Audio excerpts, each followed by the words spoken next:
सुलाई साहब, ये जो डॉलर्स का फिनोमेना है, क्या इसको कंट्रोल किया जा सकता है या नहीं किया जा सकता, और आने वाले दिनों में डॉलर यहाँ पे स्टिल होगा, स्टेल करेगा या फिर आगे जाएगा? देखिए, जैसे मैं डॉलर की प्राइस पे तो स्पेकुलेट नहीं किया करता हूँ इन प्रिंसिपल, लेकिन जब तक आपका इंटरबैंक और ओपन मार्केट के रेट जो है उसका फर्क कम नहीं होता, ठीक, दो तरह के फिनोमेनन्स आ रहे हैं। एक तो मेरी जितनी रेमिटेंसेस, जितने बाहर से डॉलर्स आने हैं वो बैंकिंग चैनल के बजाय वो प्राइवेट चैनल से आ रहा है, जो कि 20-25 रुपए ज्यादा मिल रहा है। और दूसरा ये है कि जब ये हो रहा है तो फिर एक पैनिक बाइंग चल रही है पाकिस्तान में। तो रोजाना जब आप उठते हैं 3 रुपए डॉलर जो है वो बढ़ गया, तो हर कोई जिसका जो अफोर्ड कर सकता है वो भागता है कि अच्छा स्टॉक एक्सचेंज से पैसे निकाल के लोग डॉलर में लगा।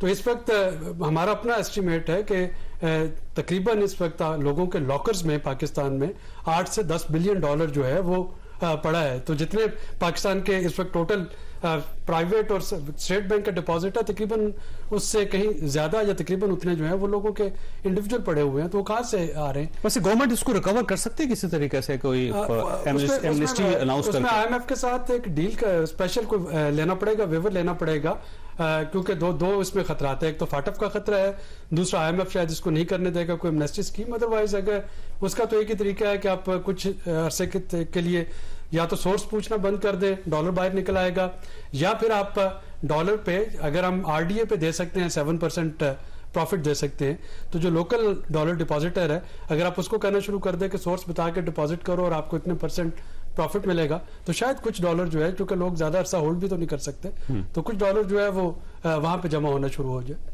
ठीक हो। अच्छा मलिक साहब, ये फरमाइएगा इसके साथ साथ के अगर फर्ज करें कि रियल स्टेट के ऊपर मजीद टैक्स लगा देती है गवर्नमेंट, और क्योंकि पहले लोग टैक्सेस की वजह से जैसे पिछले बजट में लगे थे और उसकी वजह से सारी इकोनॉमिक जो व्हील था रियल स्टेट का वो रुक गया था, तो अगर मजीद अगर गवर्नमेंट टैक्स लगाती है तो क्या सूरत हाल होगी? सर, इकोनॉमिक व्हील रुकेगा और इकोनॉमिक एक्टिविटी रुकेगी, लोग तो शायद फिर सरवाइव कर देंगे। गवर्नमेंट के लिए सरवाइव करना बहुत मुश्किल हो जाएगा, क्योंकि एक अच्छा खासा रेवेन्यू साइजेबल जनरेट करके देती है ये सेक्टर। बट अगर खुद गवर्नमेंट को खुदकुशी करने का शौक है तो फिर उसको तो कोई नहीं रोका जा सकता, क्योंकि अगर फिर अभी भी इन तमाम हालात को देखने के बाद कि कैपिटल फ्लाई हो रहा है, और मुझे एक चीज बताएं, जैसे अभी सुलैरी साहब ने बात की बड़ी अच्छी, कि जिसके पास 50,000 रुपए हैं या 50 लाख रुपए हैं वो डॉलर परचेज कर रहा है, तो उससे गवर्नमेंट को क्या रेवेन्यू जनरेट हो रहा है? तो भाई आप ऐसे इंसेंटिव दे दें जिससे लोग डॉक्यूमेंटेशन की तरफ चले जाएं।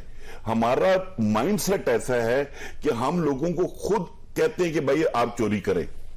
अब इशू ये, जब तक आप डॉलर को कंट्रोल में नहीं करेंगे फॉर द टाइम बिंग, अगर आप मनी चेंजर कंट्रोल करने के लिए आपको मार्केट में डॉलर फेंकना पड़ेगा, और गवर्नमेंट के पास डॉलर है नहीं, कैसे मार्केट में आप सर बैंकिंग मनी चेंजर बंद कर देना 4 महीने के लिए, 5 महीने के लिए, तो जिसको वो बैंक जाए, जिसने ट्रैवल करना है, बच्चे की फीस पे करनी है। चाइना में मनी चेंजर है कोई? हम नेबरिंग कंट्रीज की बाकी मिसालें देते हैं, तो ये मिसालें क्यों नहीं दी जाती हैं? मतलब बेसिकली पॉलिटिकल विल नहीं है। ठीक, तो आपका ख्याल ये है कि अगर मनी चेंजर्स को बंद कर दिया जाए तो उससे रिलीफ मिल सकता? मेरे ख्याल में पैनिक में सब लोग फेल करेंगे। ये मुमकिन है वैसे इन द शॉर्ट टर्म? तो ये मुमकिन नहीं है। क्यों? वजह देखिए, इस पर ना सिर्फ ये कि ऑपरेशनली बड़ी प्रॉब्लम आ जाएंगी। इस वक्त मनी चेंजर आपके ऑल्टरनेटिव सोर्स बन रहे हैं, या तो चाइना की जो इन्होंने मिसाल दी, तो चाइना में आपको बैंक्स के छोटे छोटे बूथ मिल जाएंगे, बहुत से ममालिक जहाँ पे वहाँ करेंसी चेंज करवा सकते हैं, तो आप जाके वहाँ पे चेंज करो। तो जब तक आपके पास एक ऑल्टरनेटिव इंफ्रास्ट्रक्चर नहीं बनेगा, एक अलग सतह का पैनिक जो है वो खड़ा हो जाएगा। और सेकंड जो मोस्ट इंपॉर्टेंट है कि जो वेस्टेड इंटरेस्ट है इस पूरी फॉरेन एक्सचेंज मार्केट और इस इंडस्ट्री के साथ वाबस्ता, क्या वो ऐसा होने देंगे? मतलब कौन लोग हैं वो गवर्नमेंट में होते हैं? वो तमाम वो लोग जो कि डॉलर की जो स्पेकुलेटिव बाइंग करते हैं, जिनको प्राइस का पहले पता चल जाता है, जिनके पास होल्डिंग कैपेसिटी होती है, जिनके पास लिंकेजेस हैं कि अफगानिस्तान तक कैसे पहुंचाने हैं, जिनके पास लिंकेजेस हैं कि वेस्ट से कैसे मंगवाने हैं। तो ये एक पूरी पैरेलल गवर्नमेंट है, उस गवर्नमेंट से मुकाबला करना इलेक्टेड गवर्नमेंट का काम मेरा नहीं ख्याल के कर पाएगी बस। अच्छा इरफान भाई, इस बजट में कोई ऐसी रिलीफ जो आप तस्वर कर रहे हैं कि शायद गवर्नमेंट दे दे? काफी सारे रिलीफ मेजर्स होंगे, लेकिन वो उसी तरह से होंगे जैसे 5 रुपए पेट्रोल कम हो गया और 50% गैस के टैरिफ बढ़ रहे होंगे। यानी आपकी किटी तो वही है ना, कान को ऐसे पकड़े घुमा के पकड़े, तो होगा ये कि आपको बहुत से रिलीफ अगर कल स्पीच में नजर आएंगे, तो उसके साथ इनडायरेक्टली बहुत सी ऐसी चीजें होंगी कि वो रिलीफ आपकी जेब से वापस हो जाएगा। किस वैसे सेक्टर को सबसे ज्यादा रिलीफ की जरूरत है इस वक्त? देखिए इस वक्त Real estate। जो आपकी इकोनॉमी के हालात हैं उसमें तो हर सेक्टर, लेकिन मेरा ख्याल है हमारा फोकस इस वक्त एग्रीकल्चर पे होना चाहिए। Agriculture, ठीक। अगर आपके श्रीलंका जैसे हालात खुदा न इस वक्त नहीं बने तो उसकी वजह यह है कि मुल्क जो है उसमें काफी हद तक फूड सेल्फ सफिशिएंसी है। ठीक है। अल्लाह ना करे तो उसका आटा है कि लोग खा अल्लाह ना सकते हैं। करे अगर ये चीजें बाहर से मंगवानी पड़ जाए तो श्रीलंका में चूंकि वो नेट फूड इंपोर्टर था, वहां पे फौरन बलवे शुरू हो गए थे।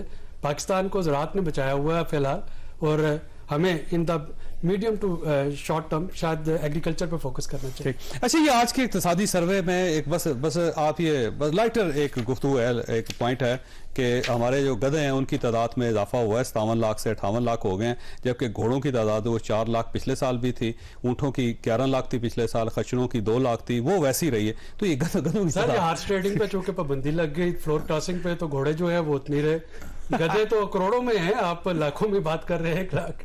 लेकिन ऑन अ सीरियस नोट, चूंकि हमें ये इक्तिसादी सर्वे में कुछ पॉजिटिव दिखाना था, इंडस्ट्री के नंबर आप फर्ज नहीं कर सकते, सर्विसेज का नंबर आप फर्ज नहीं कर सकते, एग्रीकल्चर सबको पता है कि सैलाब से फसलें तबाह हो गई, तो लाइफ स्टॉक एक ऐसी थी जिसपे को आप थोड़ा सा उसमें इंक्रीज दिखा के आप ये लेकिन मैं बड़ी मुद्दत से तकरीबन 30 साल से इक्तिसादी सर्वे ऑफ पाकिस्तान देख रहा हूँ, इसमें बड़ी दिलचस्प बात है कि हर बार गधों की तादाद जरूर बढ़ाई जाती है। ये बाकायदा सादा यकीन करें, मैंने हर साल देखा है कि गधों की तादाद जो है ना खसूसी तौर पर, मेरा ख्याल है इसाक डार साहब को उस शख्स को तलाश करना पड़ेगा कि जो हर साल गधों की तादाद में इजाफा कर रहा था। फ्लोर क्रॉसिंग से पाबंदी हटा दे, घोड़े भी बढ़ जाए।